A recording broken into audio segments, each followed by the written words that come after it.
नमस्कार दोस्त, स्वागत करते हैं आपके अपने YouTube चैनल शिक्षा साथी में। दोस्त, आज हम लोग 12th क्लास हिंदी का मॉडल पेपर का सॉल्यूशन करेंगे। इसके बाद सारे सब्जेक्ट का सॉल्यूशन डे बाय डे हम देते जाएंगे। हाँ, एक बात और कह दूं, 10th क्लास का भी सॉल्यूशन मॉडल पेपर का शुरू हो चुका है। अभी हिंदी का सॉल्यूशन हो चुका है 10th क्लास का। चलिए बिना देरी के हुए हम लोग अपना क्लास शुरू करते हैं। देखिए दोस्त, पहला क्वेश्चन जो ऑब्जेक्टिव, हाँ एक बार और आपको बता दूं, आज हम लोग सॉल्यूशन करेंगे ऑब्जेक्टिव का। नेक्स्ट वीडियो में इसका पार्ट 2 में हम लोग सब्जेक्टिव का सॉल्यूशन करेंगे। चलिए, पहला क्वेश्चन कह रहा है, दिल छोटा करना मुहावरे का अर्थ क्या है? दिल छोटा करना मुहावरे का अर्थ अब होगा हतोत्साहित होना, क्योंकि अगर आप हतोत्साहित हो गए इसका मतलब आपका मन छोटा हो गया। इसका आंसर क्या होगा? ए। नेक्स्ट क्वेश्चन है, आंखों का तारा होना। ऑप्शन ए है अप्रिय होना, बी है प्रिय होना, सी है शत्रु होना, डी है मित्र होना।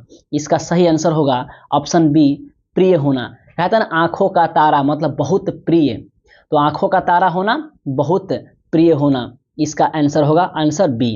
नेक्स्ट क्वेश्चन है, लाल पीला होना। लाल पीला होना, दोस्त लाल पीला होने का मतलब आप बहुत क्रोध में आ चुके हैं, तो इसका आंसर सी होना चाहिए ना। क्रोध आना, बहुत क्रोध होना, वो क्रोध, उसकी आंखें क्रोध से लाल पीली हो गई। इसका मतलब लाल पीला होना मतलब क्रोध करना, मतलब गुस्सा करना। कोई दिक्कत? अब आंसर मत मारना लोग, रंग बदलना। लाल पीला मतलब गुस्सा होना आता है ना कि हाँ लाल पीला हो गई, रंग बदल दें, नहीं। देखते हैं नेक्स्ट क्वेश्चन है, गोद में सोने वाला के लिए सही शब्द क्या है? ऑप्शन ए है गोदावरी, ऑप्शन बी है अंडज, ऑप्शन सी है अंकसाई, ऑप्शन डी है पार्थिव। तू देखो, गोद में सोने वाला देखे बाटे गोदावरी, गोद बा एकरा में, मार आंसर ए। तू मरब हई से, आंसर एग्जामिनर करी हई से, बबुआ ये आंसर ना हुई।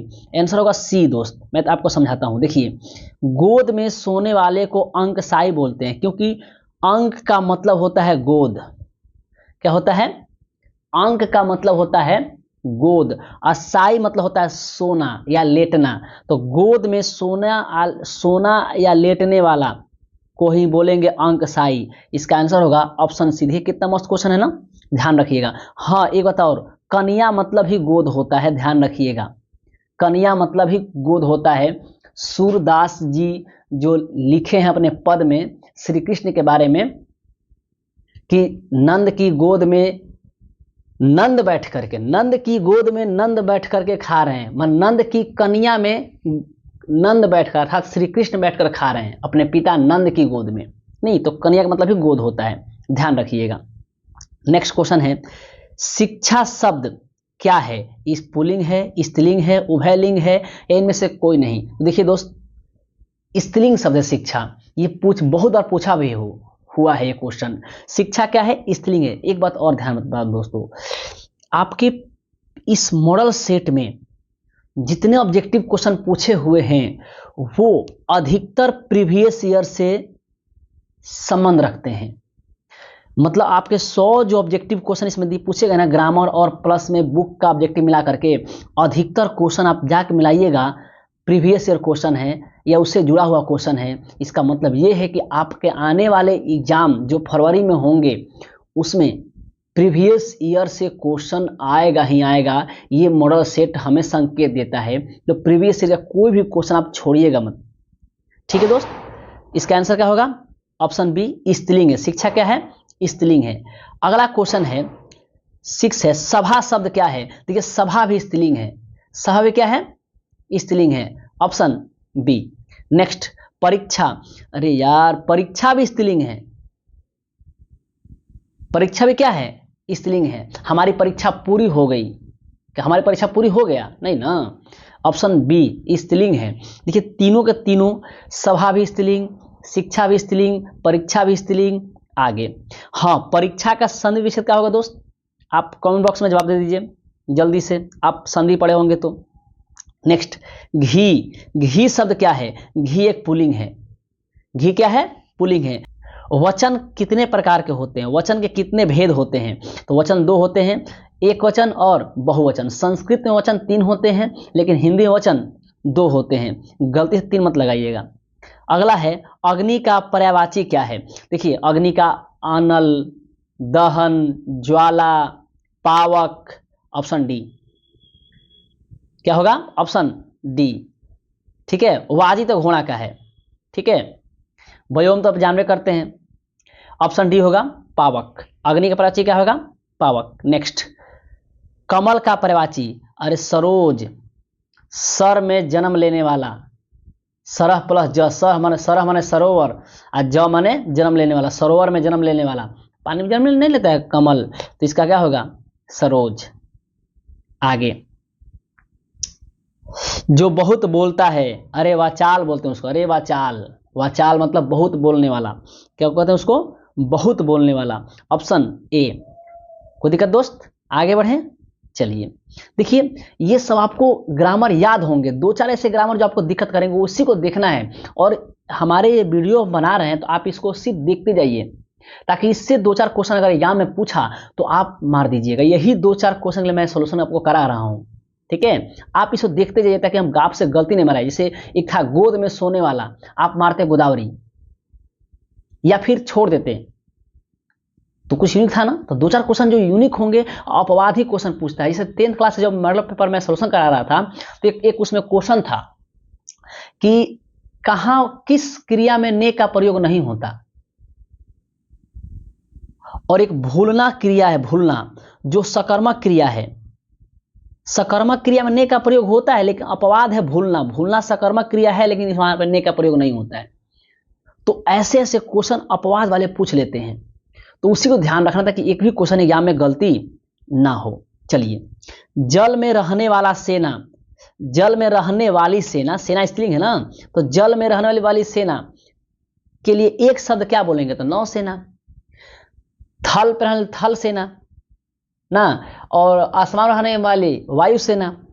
इसका आंसर होगा सी, नौसेना। नेक्स्ट, तीव्र बुद्धि वाला व्यक्ति, उसे कहते हैं कुशाग्र बुद्धि। जिसका पास होता है तीव्र बुद्धि, उसे कहते हैं कुशाग्र बुद्धि। जिसके पास तीव्र बुद्धि, उसे क्या बोलते हैं? कुशाग्र बुद्धि। ठीक है, नेक्स्ट, अगला है कमल नयन शब्द कौन सा समास है? देखिए दोस्त, नयन कैसा है? कमल के समान। यहां विशेषण और विशेष का योग आ गया, उपमेय और उपमान का योग आ गया। अब विशेषण, विशेष और उपमेय उपमान आप नहीं समझ पा रहे होंगे, तो आपका टीचर इसके बारे में जरूर पढ़ाए होंगे। वैसे ये जानिए कि अगर विशेषता बताई जाए वहां पे कर्मधार समास होगा। तो देखिए, नयन माने आंख कैसन बटे? कमल लेखा। यानी विशेषता बतावा था कि ना, तू कैसन बड़ा? करिया। हम कैसन बनी? गोर। ना मर्दे, तू ही गोर बड़ा, हम करिया बनी। हालांकि हम तो तुम्हारे देखते नहीं खो। ठीक है, तुम्हारा देखत नहीं खो, बढ़िया बात बटे, जाए तो हम करिए बनी। खैर, मजाक की बात खत्म करते हैं, देखते हैं। नयन कैसा है? कमल के समान। तो यह विशेषता है ना, तो यहां होगा कर्मधार समास। क्या होगा दोस्त? कर्मधार समास। अब नयन कमल के समान था किसका? ये रहे विष्णु जी के। क्या कर रहे हैं? विष्णु जी के। अब पूछो हमारा बताओ कैसे? बबुआ देखा बताइम ना, हमारे पास टाइम नहीं है, फिर वीडियो लंबा हो, तू कह वीडियो लंबा होता है। नेक्स्ट, इसका आंसर होगा ऑप्शन बी, कर्मधार समास। नेक्स्ट क्वेश्चन है,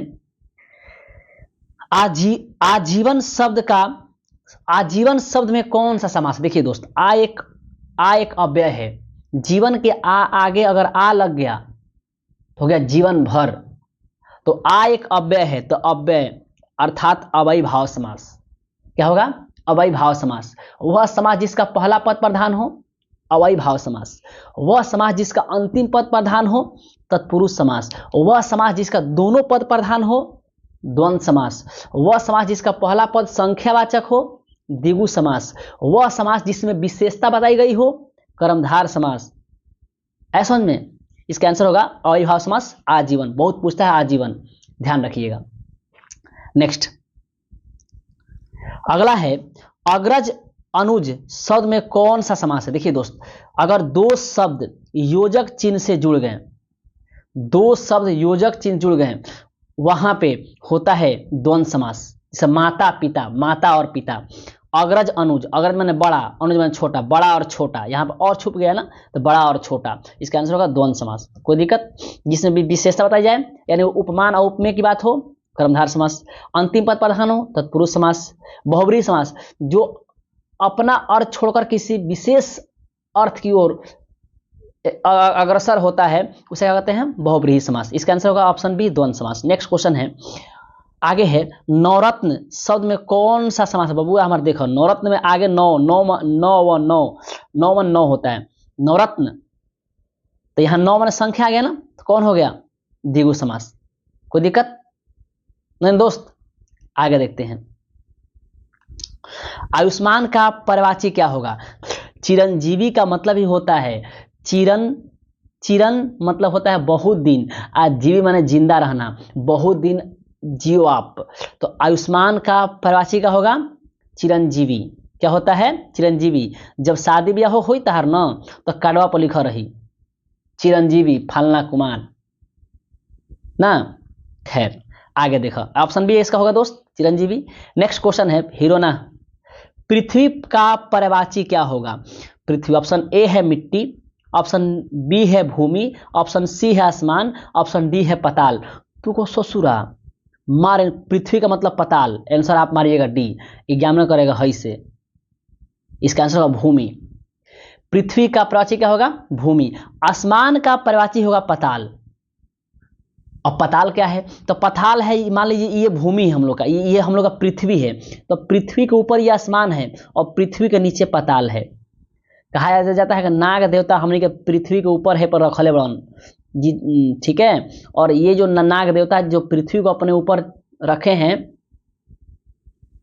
ये कौन है? वासुकी नाग हैं। इनके जो पताल लोग का राजा कौन है? वासुकी नाग, ठीक है। और वो वासुकी नाग कहाँ है? शंकर जी के गले में, ठीक है। ये हमारे हिंदू धर्म की मान्यताएं हैं। तो आसमान का उल्टा पताल होता है, ये आसमान है, ये पताल है, बीच में पृथ्वी है। पृथ्वी का परिवाची क्या होगा? भूमि। कोई दिक्कत दोस्त मेरे? नहीं ना, ऑप्शन बी। नेक्स्ट क्वेश्चन, संधि के कितने भेद होते हैं? देखो भाई, संधि के 3 भेद, एक स्वर संधि, दूसरा व्यंजन संधि और तीसरा विसर्ग संधि। कोई दिक्कत? स्वर संधि के 5 भेद, स्वर संधि के 5 भेद। कोई दिक्कत नहीं ना? इसका आंसर होगा सी। इसका आंसर क्या होगा तो मेरे दोस्त? सी, 3। देखिए संधि में मैं वीडियो लाने वाला था, लेकिन मेरा खुद का पेपर था तो थोड़ा उसमें डिले हो गया। हाँ, तो संधि पर मैं वीडियो लाऊंगा। अगर आपके पास टाइम हो तो टाइम निकाल कर उस संधि का वीडियो आप जरूर देखिएगा। मैं बता रहा हूं कि आपसे संधि मेरे से पढ़ने के बाद आपसे क्वेश्चन नहीं छूटेगा। खैर, नेक्स्ट क्वेश्चन देखते हैं। अगला क्वेश्चन कह रहा है, दिगंबर शब्द का संधि विच्छेद। देखिए भाई, रट जा, कुछ ही रट जाओ। आपको रटने क्यों बोल रहे हैं? एग्जाम पास में ना, थोड़ा देख लो। हालांकि आपको ये बचपन से याद होगा। इसका आंसर होगा दिक प्लस अंबर। क्या होगा? दिक प्लस अंबर, दिगंबर। कोई दिक्कत?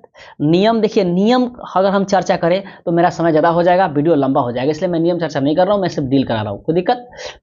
ठीक है। नेक्स्ट देखिए, यशोदा शब्द का संधि विच्छेद क्या होगा? देखिए दोस्त, जब मैं मैट्रिक का हिंदी का मॉडल पेपर सोल्यूशन करा रहा था तो क्वेश्चन था यश प्लस दा मिलके क्या बनेगा? ऑप्शन डी में था यशोदा। और इस बार क्या किया कि पूछ दिया कि यशोदा का संधि विच्छेद क्या होगा, तो होगा यश प्लस दा। और इहो देखिए ऑप्शन डी में। इसका मतलब यशोदा से पेपर बनाने वाले को बहुत प्रेम है भाई, तो यशोदा का ध्यान रखिएगा। अब इस साथ हम कहे थे मनोह प्लस हर क्या बनेगा? मनोहर। कोई दिक्कत नहीं ना? नेक्स्ट ऑप्शन डी होगा इसका आंसर। नेक्स्ट है तपोबल, सेम है ये, तपह प्लस बल, तपह प्लस बल। इसका आंसर बी होगा कि यशोदा यश प्लस दा, वैसी तपोबल तपह प्लस बल। कोई दिक्कत? Option B. नेक्स्ट क्वेश्चन, वार्तालाप, ये VBI है, ये मैट्रिक्स और इंटर दोनों के लिए जो संधि विच्छेद है ना, ये VBI है। ये स्वर संधि का भेद है, स्वर संधि के दीर्घ संधि का भेद है। और इसका आंसर होगा वार्ता प्लस आलाप, वार्ता प्लस आलाप। ठीक है, ऑप्शन ए। ये मत करते हो वार्ता प्लस आलाप नहीं, या वार्ता प्लस अलाप नहीं, वार्ता प्लस आलाप। ठीक है। नेक्स्ट क्वेश्चन, महेश महा प्लस इस, महा प्लस इस। ध्यान रखिएगा, इंद्र कहेगा तो इंद्र में हर्ष ही रहेगा। देखिए ये देखिए हर्ष ही है, लेकिन अगर इस कहेगा तो इस में हमेशा दीर्घ ही होता है। ठीक है, क्या होता है? हमेशा दीर्घ ही होता है। इसमें दोस्त हमेशा दीर्घ ही होता है। कोई दिक्कत नहीं ना? नहीं। देखिए ध्यान से, महा प्लस इस है तो होई हन ना, महे प्लस इस होई हन ना, महा प्लस इस, ऑप्शन डी। कोई दिक्कत? ध्यान रखिएगा, एग्जाम में ऐसे भी लिखेगा महा प्लस इस, आप यही मत मार दीजिएगा, क्योंकि यहाँ पे दीर्घ ही होना चाहिए, जैसे कि यहाँ ऑप्शन डी में है। इसका आंसर क्या होगा? महा प्लस इस। नेक्स्ट क्वेश्चन है, कठोर शब्द का विलोम क्या होगा? कठोर का कोमल होना चाहिए, ऑप्शन सी। कोई दिक्कत? जो क्वेश्चन आसान है मैं उसको तेज से निकल जा रहा हूं। अगला है स्तुति करना। स्तुति शब्द का अर्थ क्या है? देखिए स्तुति मतलब किसी का गुणगान गाना, और गुणगान का उल्टा क्या होगा? उसकी बुराई करना, मतलब निंदा करना, ऑप्शन बी होगा। कोई दिक्कत दोस्त? आगे बढ़े? कहो ठीक है, चलिए।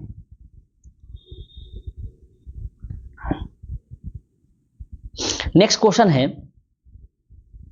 कनिष्ठ शब्द का विलोम क्या होगा? देखिए कनिष्ठ का मतलब होता है छोटा। क्या होता है? छोटा। तो इसका विलोम क्या होगा? बड़ा होगा। छोटा ना, ये आंसर ना। लघु ना, देखिए ऑप्शन बी में देखिए ज्येष्ठ है ना, ज्येष्ठ जिसमें होता है बड़ा। अरे नाम जो कहता है वो ज्येष्ठ हवन, मतलब भसुर हवन, मतलब गाँव परिवार में सुने होंगे आप। ज्येष्ठ का मतलब क्या होता है? बड़ा। कनिष्ठ मतलब क्या होता है? छोटा। कोई दिक्कत? Option B. नेक्स्ट क्वेश्चन है, अंतरंग शब्द का विलोम क्या होगा? देखिए ये बहुत फेमस क्वेश्चन है, ये प्रीवियस क्वेश्चन आपको खुद मालूम होगा, अगर क्वेश्चन में सोल्यूशन आप किए होंगे। अंतरंग का होगा बहिरंग, और ये हमको लगता है कि 2011 के करीब में ही बहुत इंपॉर्टेंट क्वेश्चन था, और आज भी ये इंपॉर्टेंट है। अंतरंग का क्या होगा? बहिरंग। कोई दिक्कत दोस्त? नहीं ना? विलोम क्या होगा? उल्टा पूछ रहा है। नेक्स्ट क्वेश्चन है, तिमिर। तिमिर माना अंधकार होता है। क्या होता है? अंधकार। तो अंधकार का उल्टा क्या होगा? प्रकाश होगा, ऑप्शन सी। अच्छा दोस्त, एक बात आप गौर किए, देखिए यहां विलोम पूछा है। कृष्ण, कृष्ण शब्द का विलोम क्या होगा? कृष्ण माने काला होता है, इसका आंसर सफेद होना चाहिए, और शुक्ल का मतलब होता है सफेद या धवल। ठीक है, इसका आंसर बी होना चाहिए। आप एक चीज गौर किए, ससुरा पूजन क्वेश्चनवा बनेले वाला तो हमारा पी क्या रहेगा? ताड़ी उड़ी, या फिर ओकर टेंशन में रहेगा। वो जहां से शुरू कैलस 4-5 क्वेश्चन दे है, समास के 4-5 क्वेश्चन एके बार, विलोम शब्द के 4-5 क्वेश्चन एके बार, संधि के 4-5 क्वेश्चन एके बार, मतलब जिनकरा से उठैलस उनकरा पे ध के 5-6 क्वेश्चन तक डाल दिलस। खैर हम लोग का क्या मतलब, हमको रिवीजन करना है कि कैसा पेपर दिया हुआ है, पेपर का लेवल कैसा दिया है, इसी लेवल का पेपर आएगा, ये क्वेश्चन बता रहा है। ठीक है, लेकिन हाँ ये चीज है कि इसमें देखिए आप खुद देख लीजिए, यहां से विलोम देना वो शुरू किया है 28 से, 28, 29, 30, 31, 32, 33, मतलब 6 गो दे दिया विलोम से। उन्हें उधर दिया है परिवाची से दिया है 4-5 गो, नहीं तो एक ही तरह का क्वेश्चन उठा दिया जो कि ऐसा पेपर में नहीं आएगा। पेपर में क्वेश्चन ऐसे नहीं आएंगे, सब मिक्स आएंगे, और विलोम से 2 ही 3 क्वेश्चन रहेंगे, 3 क्वेश्चन हार्डली रहेंगे। ठीक है, खैर हम लोग को पेपर का डिफिकल्टी या कितना ये आसान है ये देखना है, और जो क्वेश्चन इसमें से 2-4 क्वेश्चन पूछ सकते हैं उसके लिए हम लोग इसको पढ़ रहे हैं। चलिए नेक्स्ट अगला है, विज्ञान शब्द का उपसर्ग क्या होगा? देखिए उपसर्ग क्या लगता है? शब्दों के आगे लगता है। क्या लगता है? शब्दों के आगे लगता है। प्रत्यय कहाँ लगता है? पीछे लगता है।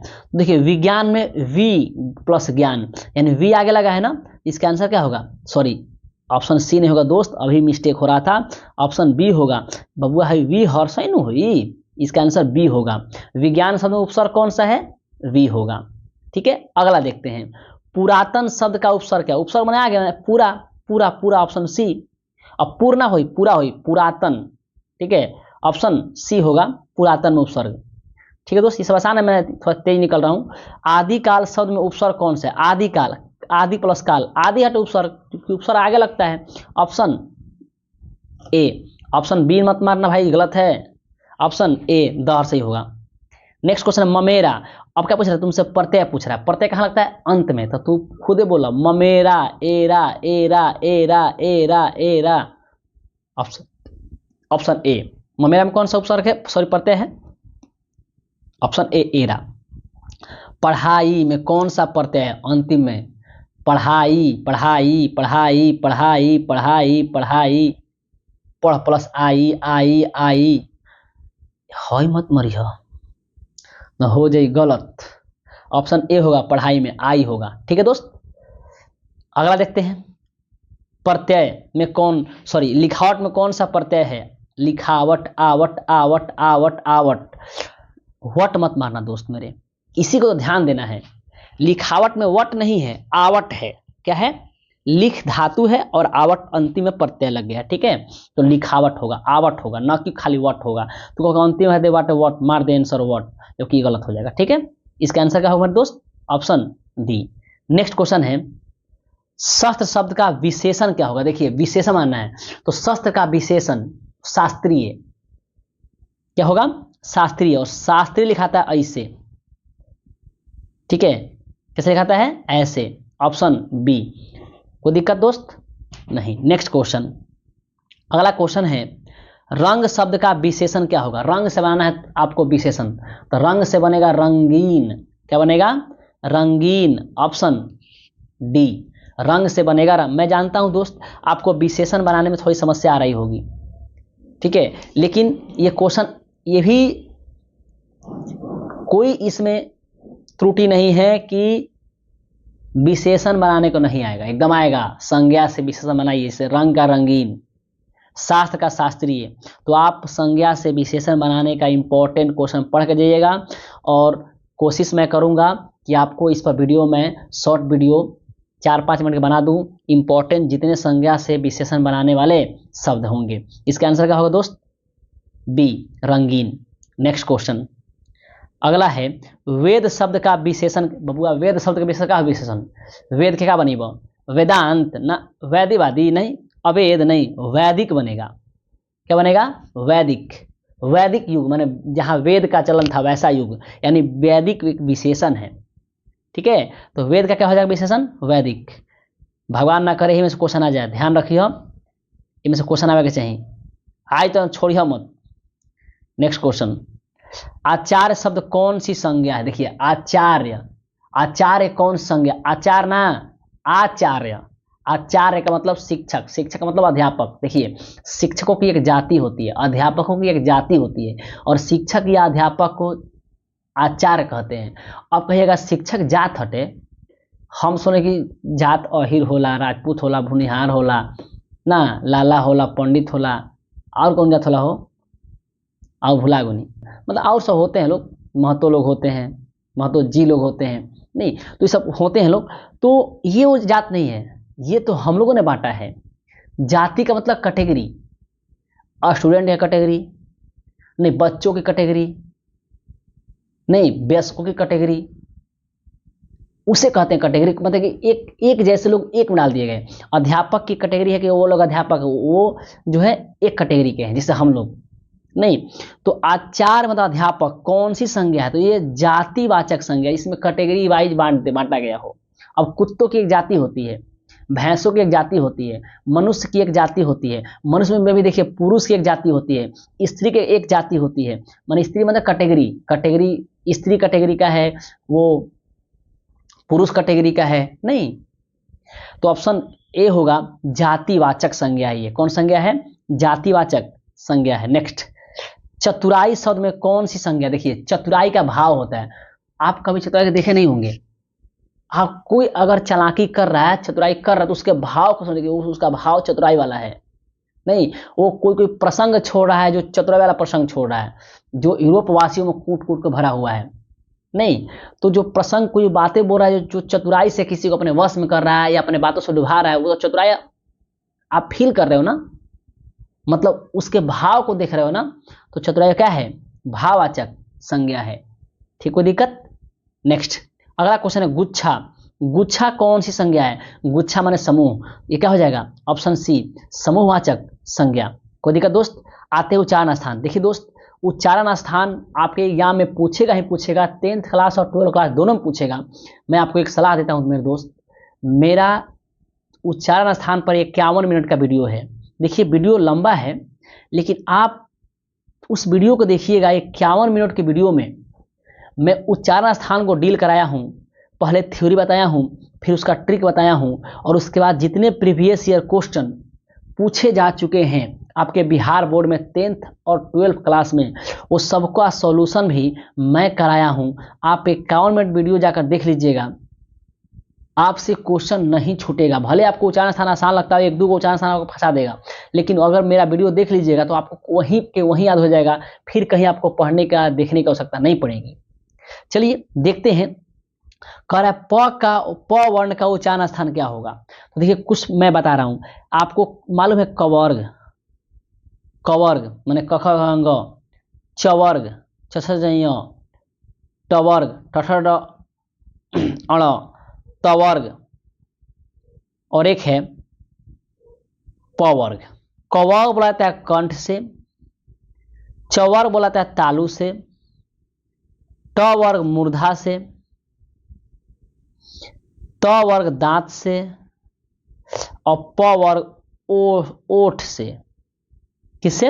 ओठ से, माने क ख अंग कंठ और जीभ से, च छ ज ञ तालू और जीभ से, ट ठ ड ण मूर्धा से, त थ न दांत से, प फ म ओठ से। अब देखिए क्वेश्चन कर रहा है कि प वर्ग का उच्चारण स्थान क्या होगा। तो प वर्ग किस में आएगा? प फ में आएगा ना, तो ओठ से। इसका आंसर क्या होगा मेरे दोस्त? Option C. क्वेश्चन देखिए 47, द का उच्चारण स्थान क्या होगा। अब देखिए द किस में आएगा? द तो तवर्ग में आएगा। किस में आएगा? तवर्ग में। तवर्ग में तो तवर्ग में आएगा त थ द, तो किससे? दांत से। ऑप्शन देखिए सी। अब कहेगा हमें याद कैसे होगा? मेरे दोस्त मैं आपको क्लास में याद कराया हूं, आपको मैं बता रहा हूं, वो वीडियो सिर्फ देख लीजिएगा, क्वेश्चन नहीं छूटेगा। आप किसी भी वर्ण का उच्चारण स्थान जितने हैं वो सबके सब एकदम आसान भाषा में हम याद करवाए हैं क्लास में ही। आप उसे जाकर जरूर देखिएगा, ये मेरी रिक्वेस्ट है, क्योंकि आपसे एक भी क्वेश्चन छूटेगा नहीं, ये मेरी गारंटी है। चलिए देखते हैं नेक्स्ट क्वेश्चन। अगला क्वेश्चन है क का उच्चारण स्थान। क बहुत इंपॉर्टेंट, बहुत इंपॉर्टेंट, बहुत बार क्वेश्चन यहाँ आ चुका है। तो क देखिए कह आएगा ना, देखिए किससे लिखते हैं? कंठ से। ऑप्शन डी कंठ से, कोई दिक्कत? नेक्स्ट, कारक के कितने भेद होते हैं? कारक के 8 भेद होते हैं, ठीक है।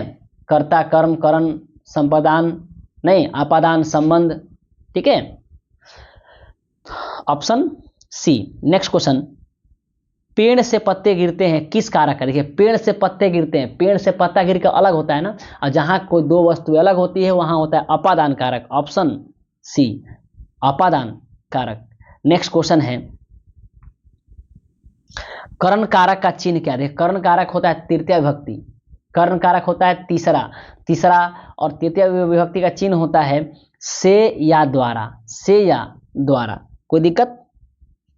नेक्स्ट, अब आते हैं बुक से को। देखिए मिनिमम आपको 51 क्वेश्चन दिया हुआ है ग्रामर से, और 49 क्वेश्चन बुक से दिया हुआ है। ये मान लीजिए कि आपके एग्जाम में आधा ग्रामर से रहने वाला है और आधा बुक से क्वेश्चन रहने वाला है, ठीक है।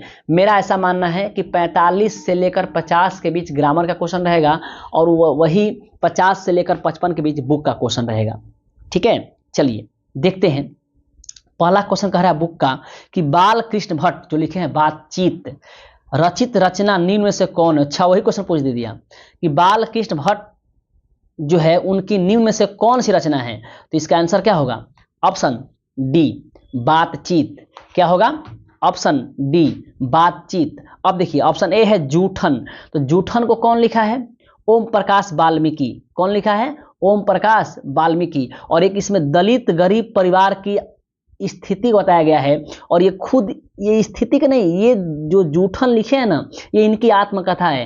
ये एक दलित परिवार से बिलोंग करते थे, और इनका जो दलित परिवार है, इनकी स्थिति जो है, उच्च जाति के लोग जो थे इनके प्रति क्या भाव रखते थे और इनके साथ क्या व्यवहार करते थे, और इनका जीवन कैसे एक दलित के रूप में कटा, इन तमाम बातों को ये अपनी आत्मकथा जूठन में लिखते हैं। तो पूछेगा कि निम्न में से कौन किसी लेखक का आत्मकथा है? तो ऑप्शन ए होना चाहिए। तो जूठन क्या है?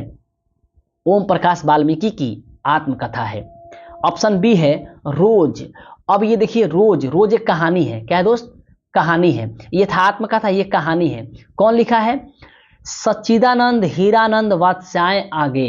कौन लिखा है? सच्चिदानंद हीरानंद वात्स्यायन आगे।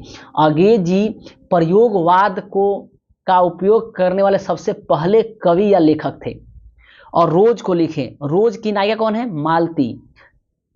मालती के एक पुत्र होता है जिसका नाम होता है टेंटे। क्या होता है? टेंटे। इस बात ध्यान रखिएगा आप। ऑप्शन सी में है तिरिच। अब ये तिरिच के लेखक कौन है? तो तिरिच एक कहानी है, भी एक क्या है? कहानी है, और लेखक है उदय प्रकाश। कौन है? उदय प्रकाश। चलिए इसका आंसर क्या होगा? Option D. नेक्स्ट क्वेश्चन है, सूबेदारनी किस शीर्षक कहानी की पात्रा है? देखिए दोस्त, सूबेदारनी उसने कहा था एक कहानी है जिसका नायक है लहना सिंह, उसकी एक पात्रा है।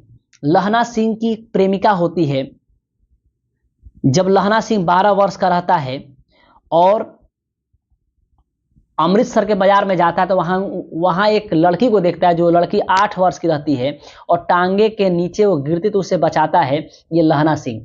वहीं से इनकी प्रेम कहानी शुरू होती है। बाद में इनकी प्रेम कहानी आगे नहीं चल पाती है। बाद में इस सूबेदारनी का एक सूबेदार से विवाह हो जाता है।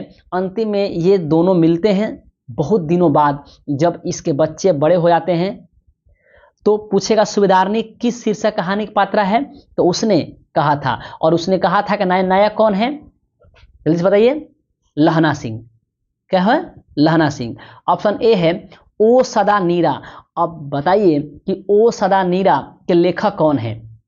जगदीश चंद्र माथुर। कौन है? जगदीश चंद्र माथुर। मेरे साथ बोलते जाइए, आपको याद होते जाएगा। मैं बोल रहा हूं, आप बोलते जाइए, आपको याद होते जाएगा। कौन है? जगदीश चंद्र माथुर। रोज का क्या बताए हैं?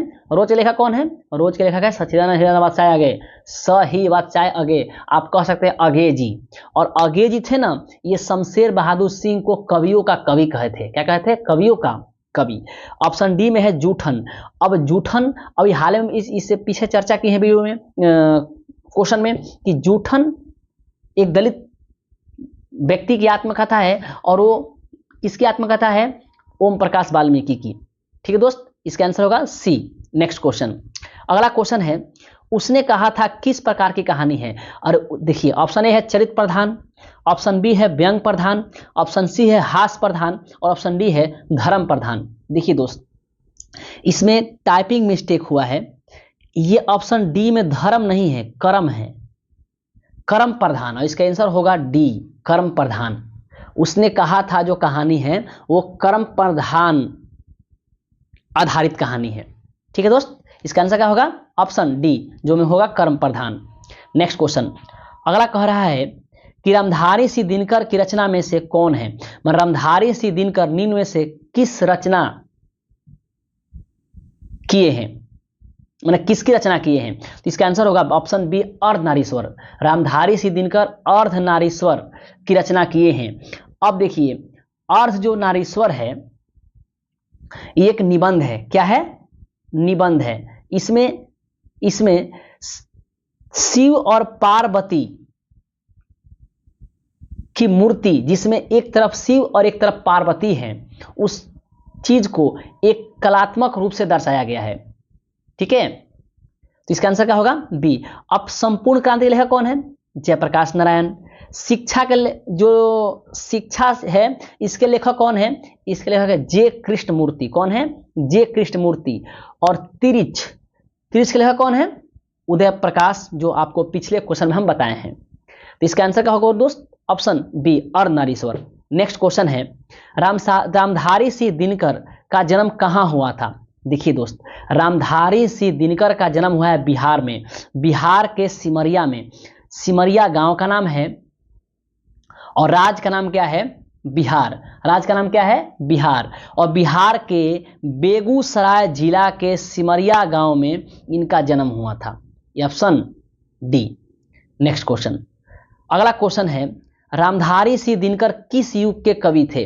रामधारी सिंह दिनकर किस युग के कवि थे? तो ध्यान दिए दोस्त, रामधारी सिंह दिनकर छायावादोत्तर युग के कवि थे। छायावाद के ठीक बाद जो युग था उस युग के कवि थे। देखिए अब आपको कन्फ्यूजन होगा ऑप्शन ए और डी में। जो बच्चे पढ़े हैं, किताब को अच्छे तरीके से पढ़े हैं, उनको कन्फ्यूजन ए और डी में होगा कि वो तो भारतेंदु युग के थे। आप कहेंगे वो तो भारतेंदु युग के थे, लेकिन वहां भी देखिए लिखा है छायावाद उत्तर युग के प्रमुख कवि थे, और उनकी जो रचना है उसकी रचना में भारतेंदु युग का प्रवाह था, लेकिन वो थे किस युग के कवि? तो छायावाद उत्तर युग के कवि थे। इसका आंसर होगा ऑप्शन डी, ना कि ऑप्शन ए। कोई दिक्कत दोस्त? नहीं ना। नेक्स्ट आगे देखते हैं दोस्त। अगला क्वेश्चन कह रहा है क्वेश्चन नंबर 58, निम्न में से किस शीर्षक कहानी में गैंग्रीन का उल्लेख है? देखिए गैंग्रीन का उल्लेख है रोज नामक कहानी में। किसमें? रोज नामक कहानी में गैंग्रीन एक बीमारी है जो पहाड़ी इलाकों में होती है। पहाड़ी इलाकों में बहुत सारे कांटे होते हैं, व्यक्तियों के पैर में अगर वो कांटे गड़ गए, चुभ गए और वो कांटे नहीं निकाल पाए तो वो कांटे जख्म बना देते हैं, और जख्म बना करके ऐसी स्थिति पैदा कर देते हैं कि वो पूरा फूल जाता है और वो वहाँ पे इन्फेक्शन हो जाता है। उसी को गैंग्रीन नाम दिया गया है इस रोज कहानी के अकॉर्डिंग। इसका आंसर का होगा दोस्त डी। नेक्स्ट क्वेश्चन है, रोज शीर्षक कहानी की नायिका कौन है? रोज शीर्षक कहानी की नायिका है मालती। कौन है? मालती। और एक मालती का बेटा रहता है जिसका नाम क्या होता है? टेटे। क्या होता है? टेटे। और जो रोज शीर्षक कहानी लिखा है अगे जी की ये बचपन की दोस्त रहती है। कौन? मालती। कोई दिक्कत दोस्त? नहीं ना। नेक्स्ट अगला क्वेश्चन कह रहा है अगे के पिता का नाम क्या था? तो अगे जी का पिता का नाम था हीरानंद शास्त्री। क्या नाम था? हीरानंद शास्त्री। नेक्स्ट क्वेश्चन, अगला क्वेश्चन 1 कह रहा है भगत सिंह की रचना निम्न में से कौन है? और भगत सिंह क्या लिखे हैं? एक लेख और एक पत्र। एक लेख और एक पत्र, पार्ट नंबर 6 है, गद खंड का पार्ट नंबर 6 है, एक लेख और एक पत्र। नेक्स्ट संपूर्ण क्रांति कौन लिखा है? जयप्रकाश नारायण। उसने कहा था कौन कौन कौन लिखा है जल्दी बताइए? चंद्र शर्मा गुलेरी। कौन? चंद्र शर्मा गुलेरी। ओ सदानीरा कौन लिखा है? जगदीश चंद्र माथुर। नेक्स्ट क्वेश्चन अगला है चौर कैसे ताल है? ताल माने तालाब, तालाब माने जहां पानी भरता है। देखिए दोस्त, अगर मान लीजिए कहीं गड्ढा है, माने कहीं तालाब है, वहां पानी भरा है और वहां का जमीन ऐसे है, मान लीजिए ऐसे है, ये पूरा पानी भरा हुआ, पूरा यहाँ पानी भरा हुआ है, ठीक है। लेकिन ये आता है पानी और गर्मियों में थोड़ा सूख जाता है, थोड़ा थोड़ा इधर पानी बच जाता है, गर्मी में ये सब सूख जाता है। तो जो ये पूरा पानी भरा हुआ है, तो पानी के उठे हुए जो जमीन है उसे चौर कहते हैं। और जहां गड्ढा है, ये देखिए ये हचाक, ये जो गड्ढा है और इस गड्ढा को कहते हैं मन। तो चौर और मन, चौर क्या है? उथले भूमि का भाग जहां पानी लगता हो, और मन क्या है? गड्ढे भूमि जहां पानी लगता हो। नहीं तो कह रहा है कि चौर कैसे ताल हैं? तो चौर उथले ताल हैं, और मन कैसे ताल हैं? तो गहरे ताल हैं। इसका आंसर होगा ए। नेक्स्ट क्वेश्चन, बिस्नी किस शीर्षक की एकांकी पात्र? देखिए बिस्नी आपको याद होगा, सिपाही की मां का नाम था बिस्नी, यानी सिपाही की मां जो शीर्षक कहानी है उस शीर्षक एकांकी है वो, ठीक है, उसकी पात्रा है बिस्नी। और बिस्नी कौन है? सिपाही की मां है। सिपाही की बहन का नाम क्या होता है? मुन्नी। क्या होता है? मुन्नी, ठीक है। नेक्स्ट क्वेश्चन, अगला क्वेश्चन है ओ सदा नीरा शीर्षक के निबंधकार कौन है? ओ सदा नीरा जो शीर्षक है उसके निबंधकार कौन है? हम पिछले क्वेश्चन में बताते आ रहे हैं कि ओ सदा नीरा के निबंधकार हैं जगदीश चंद्र माथुर। कौन है दोस्त? जगदीश चंद्र माथुर। कोई दिक्कत नहीं ना। नेक्स्ट क्वेश्चन, ये देखिए बुक एंड ऑथर्स पूछ चुका है, जो अंदर के क्वेश्चन है कि बहुजन संप्रेषण के माध्यम जो नामक पुस्तक है उसके रचयिता कौन है? उसके रचयिता कौन है? इसका आंसर होगा आपको जगदीश चंद्र माथुर। क्या होगा दोस्त? जगदीश चंद्र माथुर, जो ओ सदा नीरा लिखे हुए हैं। कोई दिक्कत नहीं ना। चलिए नेक्स्ट क्वेश्चन आते हैं, क्वेश्चन नंबर 66, दलित साहित्य का सौंदर्य शास्त्र नामक आलोचना पुस्तक के रचयिता कौन है? देखिए दोस्त, ये क्वेश्चन देखिए फिर अंदर पूछा हुआ है, जो बुक के ऑथर से पूछा हुआ है। ये क्वेश्चन पूछ करके हमें ये बताना चाहता है कि हम जो है लेखक द्वारा जितने कृति लिखी गई है वहां से क्वेश्चन पूछ सकते हैं। आप तैयार रहो और लेखक की कृतियां को याद करो। आप कहेगा कि लेखक की कृति सर याद नहीं हो रहा है, देखिए उसे एक पेज पर लिख करके डेली 2 या 3 लेखक की कृति को याद कीजिए, और जो जो दिक्कत हो रहा है उसे उसे बार बार पढ़िए। खोजने से तो भगवान मिलता है मेरे दोस्त, ये कौन सी बड़ी बात है। इसलिए अपने आप से हताहत मत होइए, अपने आप की क्षमता को पहचानिए और अपने आप को संयत कर करके उसे याद कीजिए, आपको जरूर याद हो जाएगा। चलिए, दलित साहित्य का सौंदर्य शास्त्र नामक आलोचना पुस्तक के लेखक कौन है? इसका आंसर होगा ओम प्रकाश वाल्मीकि। क्या है? ओम प्रकाश वाल्मीकि। नेक्स्ट क्वेश्चन अगला है, ओम प्रकाश और कलीराम किस शीर्षक पाठ के पात्र हैं? आपको याद होगा कलीराम चोट्टा दुश्मन हेडमास्टर था, और ये ओम प्रकाश ये दलित वर्ग का लड़का था, और इससे स्कूल में ये दलित परिवार का था। इसलिए ये जो है कलीराम जो था अपने स्कूल में इसे झाड़ू लगवाता था, कहता तुम्हारा काम झाड़ू लगाना है इस बच्चे से, और सभी को पढ़ाई करवाता था। लेकिन ओम प्रकाश वाल्मीकि को पढ़ने नहीं दे रहा था, उससे कहा कि जो तुम्हारा काम है, खानदानी पेशा है, तुम वही काम करो, साफ सफाई का काम करो। ये जुड़ा हुआ है जूठन नामक पाठ से। जो ओम प्रकाश वही वो बच्चा ओम प्रकाश वाल्मीकि जी हैं जो जूठन नामक आत्मकथा लिखे हैं। Option B. नेक्स्ट क्वेश्चन है, आदमी यथार्थ को जीता नहीं यथार्थ को रचता भी है। क्वेश्चन है, एक कथन है कि आदमी यथार्थ को जीता ही नहीं है बल्कि यथार्थ को रचता भी है। ये जो लाइन लिया गया है, ये लिया गया है लाइन हंसते हुए मेरा अकेलापन से।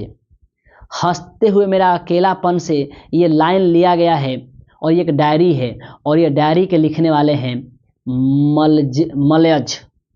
ऑप्शन सी, मलयज नामक जो कवि हैं, लेखक हैं, वो इस नाम हंसते हुए मेरा अकेलापन नामक डायरी को लिखे हैं, और इसी में एक लाइन लिखा था, आदमी यथार्थ को जीता है ही नहीं बल्कि यथार्थ को रचता भी है। ये लाइन मलयज द्वारा कही गई है अपनी डायरी हंसते हुए मेरा अकेलापन में। नेक्स्ट क्वेश्चन अगला है, हंसते हुए मेरा अकेलापन शीर्षक पाठ के लेखक कौन? Option B, Malayaj. Next question, तिरिस शीर्षक कहानी किस प्रकार की रचना है? जो तिरिस शीर्षक कहानी है वो है जादुई यथार्थवादी। वो कह रहा है जो मेरे सपने में, देखिए लेखक के सपने में कुछ हो रहा था, कुछ जादुई चीज हो रही थी, तो जादुई यथार्थवादी पर आधारित ये कहानी है, तिरिस का नमक कहानी। नेक्स्ट क्वेश्चन, जे कृष्णमूर्ति की रचना निम्न में से कौन है? देखिए दोस्त, जे कृष्णमूर्ति की रचना है शिक्षा। आपका लास्ट लेसन है ये, ठीक है। नेक्स्ट क्वेश्चन, लीड बेटर के अनुसार जे कृष्णमूर्ति क्या थे? लीड बेटर का कहना है कि जे कृष्णमूर्ति ये सिर्फ अपने देश के शिक्षक नहीं है, ये एक विश्व शिक्षक हैं। जो इनकी उपलब्धि है, जो इनका तरीके हैं, जो इनके कृत्य हैं, ये विश्व शिक्षक के अनुसार हैं, और ये विश्व शिक्षक हैं। कौन कहा था? लीड बेटर के अनुसार जे कृष्णमूर्ति क्या थे? विश्व शिक्षक थे।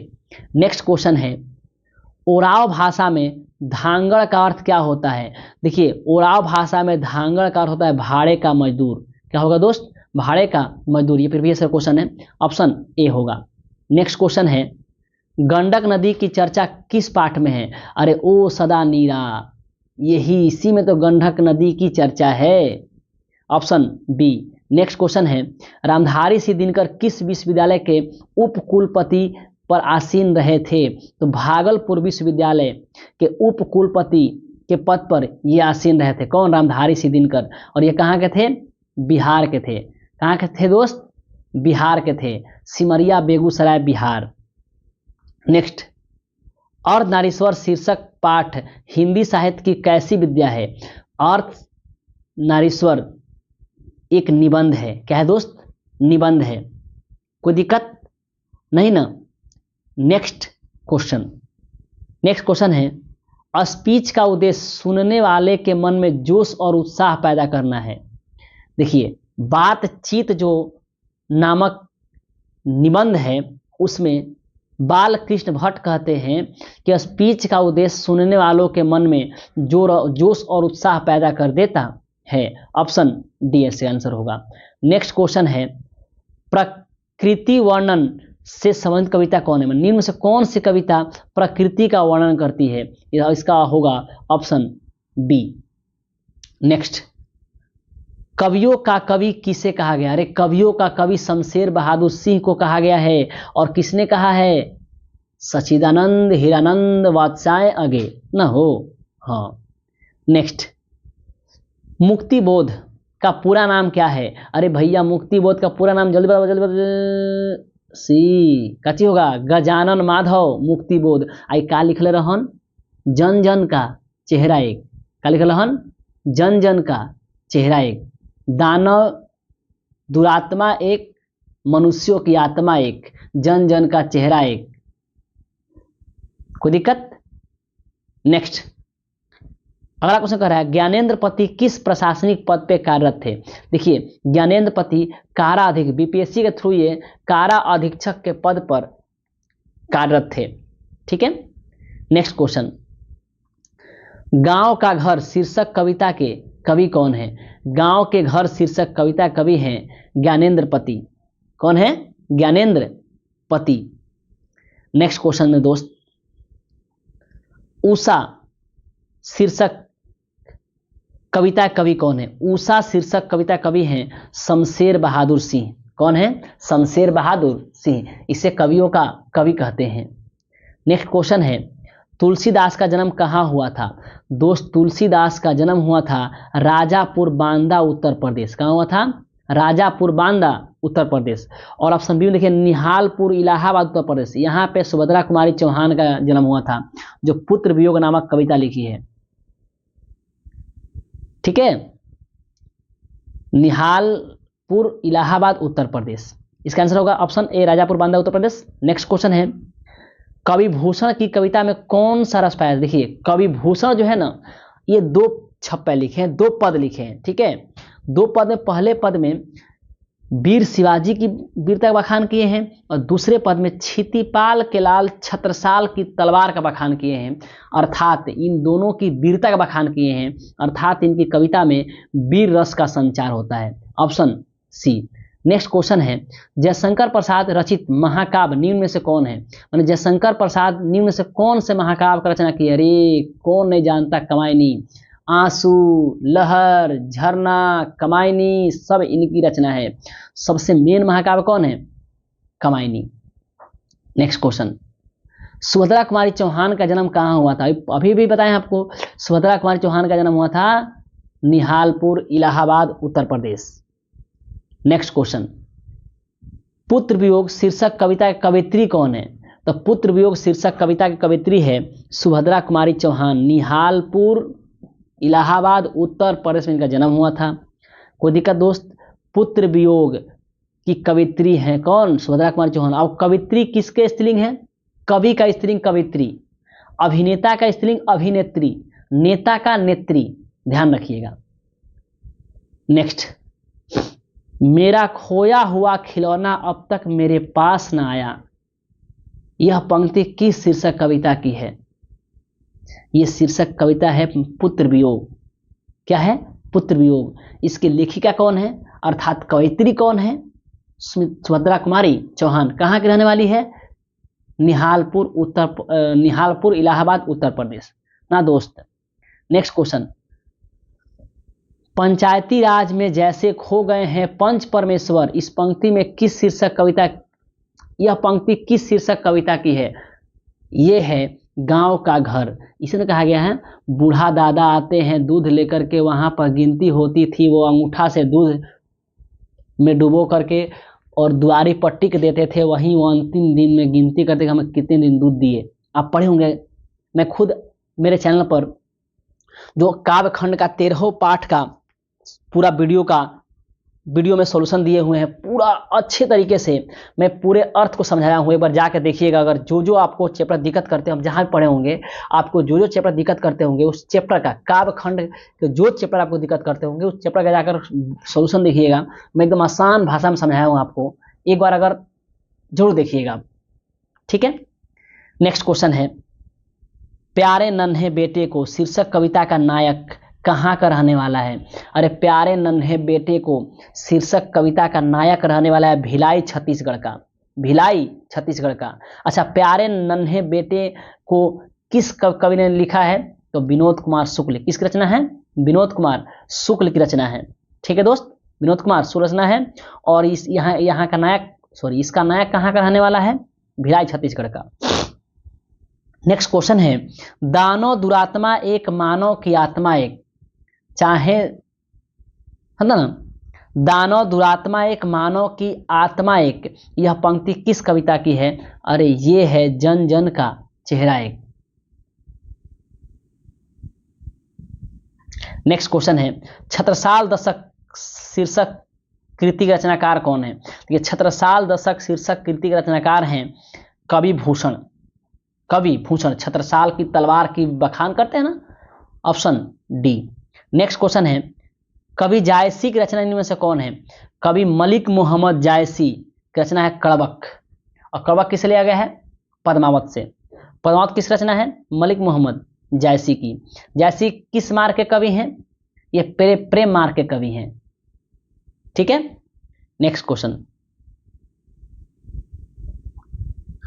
चित्रलेखा नामक रचना किसकी है? देखिए दोस्त, चित्रलेखा नहीं है, ये चित्र रेखा है।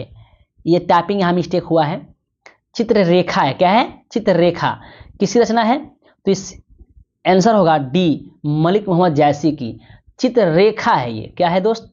चित्ररेखा, मलिक मोहम्मद जायसी की रचना, चित्रलेखा नहीं। नेक्स्ट क्वेश्चन है, जायसी किस भक्ति धारा के कवि हैं? देखिए दोस्त, मैं एक बात आपको समझा रहा हूं। देखिए, भक्ति काल दो पार्ट में बटी थी, एक सगुण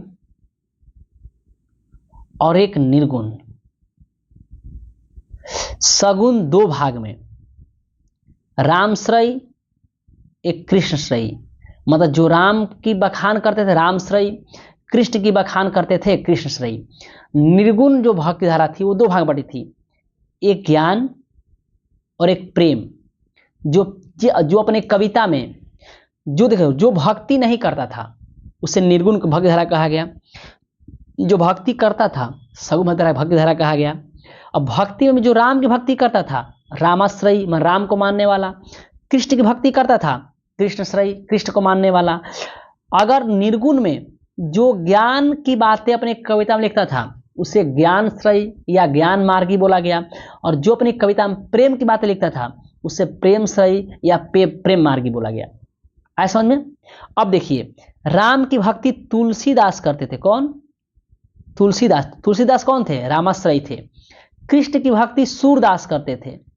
नहीं, कछु का खात कछु धरनी गिरावत सुने होंगे, जागी ये ब्रजराज कुंवर कवल कुसुम फूले। नहीं, ये किसने कौन लिखा है? सूरदास ने। यानी कृष्ण की भक्ति करते थे, ये कृष्णश्रयी। कबीर ज्ञान की बातें हमें लिखते थे, तो कबीर क्या थे? ज्ञान मार्गी। और जायसी जी ये प्रेम की बातें लिखा करते थे। देखो, मलिक मोहम्मद जायसी में देखिए ना, राजा रतन सिंह और पद्मावती की प्रेम के बारे में लिखा गया है, तो ये प्रेमश्रयी थे। क्या थे? प्रेमश्रयी। अब क्वेश्चन देखिए, प्रेमश्रयी को जायसी थे, ज्ञान मार्गी कौन थे? कबीर जी थे, कृष्ण सूरदास जी थे, रामश्रयी तुलसीदास जी थे। यही से क्वेश्चन पूछता है। पूछेगा भक्ति धारा कितने भाग में? दो भाग में, सगुण निर्गुण। सगुण कितने भाग में? दो भाग में। निर्गुण कितने भाग में? दो भाग में। ठीक है, अब क्वेश्चन देखिए, क्वेश्चन कह रहा है कि जायसी किस भक्ति धारा कवि थे? अरे जायसी निर्गुण भक्ति धारा कवि थे। निर्गुण में भी कौन? ज्ञान की प्रेम। Option A. कोई दोस्त गलती नहीं ना? डाउट नहीं ना होगा? अब नेक्स्ट अगला है, सूरदास किस काल के कवि थे? अरे सूरदास भक्ति काल के रहन। अब भक्ति में कौन काल? सगुण भक्ति काल ना। और सगुण में कौन मार्गी? तो कृष्ण मार्गी। नेक्स्ट अगला है, पाठ पुस्तक सूरदास रचित पद कहाँ से संकलित है? माने सूरदास जो अपनी कविता को इस हम लोग के 12 क्लास के पाठ में लिखे हुए हैं वो कहाँ से, उससे कहाँ से लिया गया है? तो सूरसागर से। कहाँ से लिया गया है? सूरसागर से। नेक्स्ट क्वेश्चन 99 नंबर, तुलसीदास रचित सर्वश्रेष्ठ महाकाव्य कौन है? तुलसीदास का सबसे सर्वश्रेष्ठ महाकाव्य है रामचरितमानस। क्या है? रामचरितमानस। ये सीता को मां कहते हैं। वो कहते हैं कि हे सीता मां, मैं आपका दास हूं, आप श्री राम के दासी हैं और मैं आपका दास हूं। मतलब श्री राम के दासी का दास अर्थात तुलसीदास। नेक्स्ट लास्ट क्वेश्चन है, निम्न में कौन लोकनायक कहे जाते हैं? भैया क्वेश्चन में दोस्त कहा गया है जयप्रकाश नारायण को। किसे कहा गया है? जयप्रकाश नारायण को। और ये संपूर्ण क्रांति लिखे हैं, ये एक भाषण है। दोस्त मेरा वीडियो अगर पसंद आता हो, मेरा सॉल्यूशन अगर आपको अच्छा लगता हो तो वीडियो को लाइक करें, शेयर करें, इन दोस्तों के पास सब्सक्राइब करवाइए और शिक्षा साथी परिवार को बड़ा करने में हमारी मदद कीजिए। ऐसे ही सारे सब्जेक्ट का मैं सॉल्यूशन लाऊंगा डे बाय डे। ठीक है दोस्त, मिलते हैं नेक्स्ट वीडियो में।